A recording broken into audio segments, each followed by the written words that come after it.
welcome back to the Little Reef. So we've got an update for today. It's been a while. Tank's changed a fair bit. So got a few updates. As I say, I've left it a little while since the last video that I've posted. Last one that we've been going through, I've been explaining about the marine velvet that we're dealing with in our quarantine tank with our fish. It's going really well. There will be an update with that, but yeah, that's on schedule, looking really good. So the tank, what we're going to be doing today, as you can see, it's looking hairy, it's looking a bit disgusting.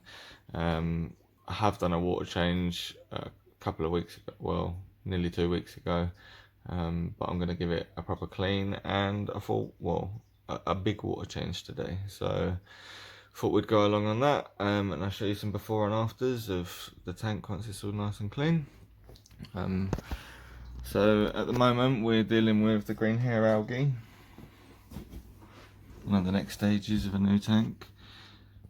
So as you can see, there's some really long patches, some bits that are now looking a lot cleaner, like here. Couple of reasons for this. One, again, being new, I didn't realise with rubber phos for the phosphate remover that it needed topping up as regularly as it does. So again, not currently having a phosphate tester, the green hair algae is a big sign that there is high phosphates in the tank, which I think is partially caused by maybe how much reefroids are used. So one of the reasons for the big water change is to help reduce that. We're going to be topping up our rubber phos. Got more of that now, so we'll get that in there. Big water change will also help remove nitrates as well.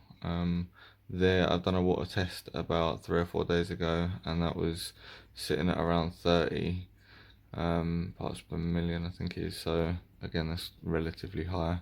So fingers crossed the water change, big water, probably going to do about 40-50% water change, so I think that will help. We're going to top up the rubber phos in the filter.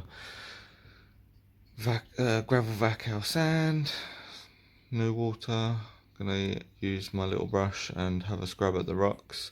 So I'm gonna be doing another video as well for before and after, but I've got like some progress videos because I did also add some turbo snails. There's 5 Mexican turbo snails in there somewhere, which is why sort of like the front of the rock is completely clear. They just haven't made it sort of around the whole tank yet, but they are putting a really good dent in it. I'm just going to give them a bit of a hand and scrub back some of the longer bits because it looks disgusting and it's doing my head in. But there we go. So I thought I'd bring you along for the journey, show you what I do. I'm gonna basically, some of my last videos, this is going to be the whole process in one. So today I've made water, I'm going to be mixing salt. I'm then gonna clean all the, sort of scrub all my rocks, scrub the back of the glass and everything, get all the algae off of everywhere. And then I'm gonna gravel vac the sand and siphon the water down. And then with my new water that I've mixed, that's obviously going to go back in, top it up. We'll put our rubber phos in the filter, give that a clean while we're there, and then that should be it, finished and nice and clean. So I haven't mentioned too much about it, but there's the tank with the 2 lights. I'm going to be doing, again in one of my next follow-up videos, because I mentioned when I first started the channel that I'm going to be doing sort of a breakdown on what equipment I used, what it cost, and how I made the reef on a budget. So I'll go through all of the various pieces of equipment that I use and so on, and prices and where I got it from. But there's the tank in its current state, and then we'll go from here and get it sorted.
is all around us.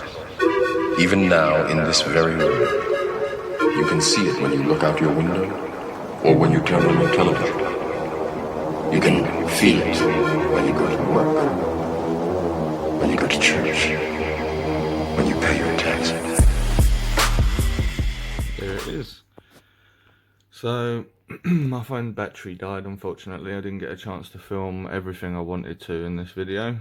Did plan on doing a full time lapse of changing the water, scrubbing. I have moved the rocks about a little bit,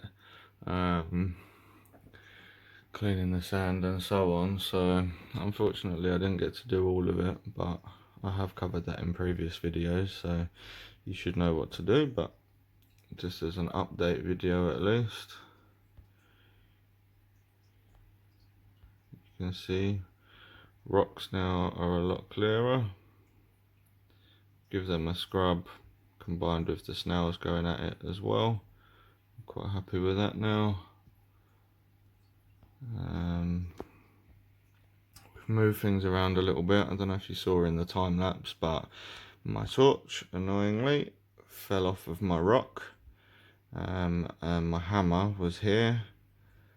My two gonioporers, I've now got my purple goni here and my green one here. They were both here and here, but I've moved my hammer because the torch fell off of, it was on this one which was here. The torch fell off because the glue's crap, so I've put the torch here, I've put the hammer here. A little bit of a move around. I've put my green star polyp over here now. Have just noticed I've got 4 Aptasias in my tank, so just another thing to deal with. I think we're going to get a 6-line wrasse, which will hopefully eat those, but that can't go in until my fallow period is finished. Still got about another 2 weeks until fish can go back in the tank. But yeah, it seems like I've got 1 Aptasia in my clove polyp, and then there's 3 on here. So it's a bit of a pain in the arse. They'll probably multiply a few times more by the time I've got fish in there, but hopefully the wrasse will take care of it. But there you go. Quick cleaning video, little update. Move around on the rocks, a little bit of a move on the corals. Obviously the tank itself has developed a bit more. We'll keep you updated as we continue on forwards. Some big things coming in the future now, so hopefully the plan is potentially gonna add the rock that I wanted to add. Got some more corals to add. As I say, within the next 2 weeks or so in the near future, the fish will be going back into the tank. Hopefully we've completely eradicated the white spot, ick, marine velvet issue that we were having. And we can get back to this tank being nice and active. Fingers crossed. But I just thought it had been a little while, hadn't done a video, so I thought I'd do a little update for you. Just as the tank and where we're at.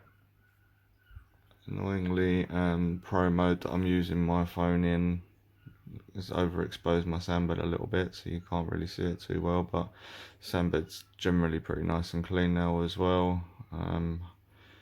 With the big water change, we should have reduced our nitrates quite a bit, and then topping up my rower phos will continue to bring my phosphate levels down, so it wouldn't surprise me the next thing we end up seeing is diatoms, but we shall see.